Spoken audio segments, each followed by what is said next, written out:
Welcome back to the vault. Let's dive right into it. It's the end of the chips, my friends. Low lights, back room, no clocks on the wall. The kind of room where nobody's pretending anymore. They'll tell you the system still works, that the dollar is strong, that everything is under control. That's what they always say, right before it isn't. You want the truth? The global fiat system is past the point of repair. There's too much debt, too many promises, and no exit that doesn't involve burning the currency. So the smart money isn't arguing anymore. It's leaving, not into stocks, not into bonds, not into more paper. It's moving into real assets, gold and silver, land and hard assets. Anything that still exists when the lights go out. The crack up boom. This is what I warn people about. When the masses lose faith in money itself, they don't save. They convert. They run from currency into things that can't be printed. That's not a cycle, that's a crack up boom. And once it starts, it doesn't reverse. Central banks are trapped. They can't raise rates, they can't stop printing, and they can't normalize without collapsing the system. So the only path left is debasement. Slow at first, quiet for a while, then all at once. Who's really buying silver?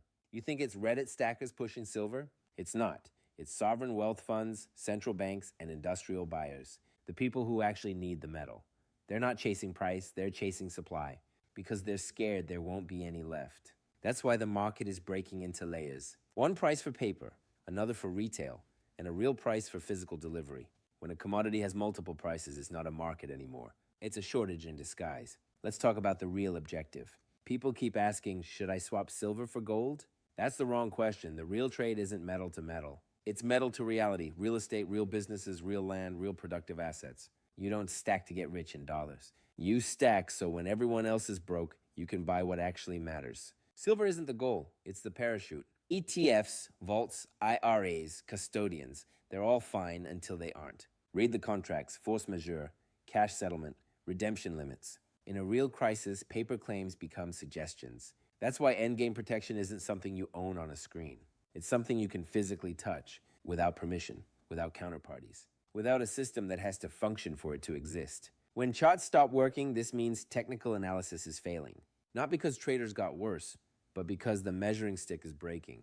When gold and silver go parabolic, that's not a bubble. That's the mirror image of a dying currency. The charts don't tell you when to take profits. They tell you confidence is evaporating. You're not watching metals go up. You're watching money go down. Here's the part nobody forgets once they see it. The whole world is a casino and we're all playing with poker chips. The chips only work as long as the casino stays open. When it closes, only real money still counts. Gold and silver and whatever you manage to convert them into. Before everyone else realized the game was over, this isn't a commodity cycle, it's a monetary endgame. And the people moving into real assets right now aren't speculating. They're exiting the system.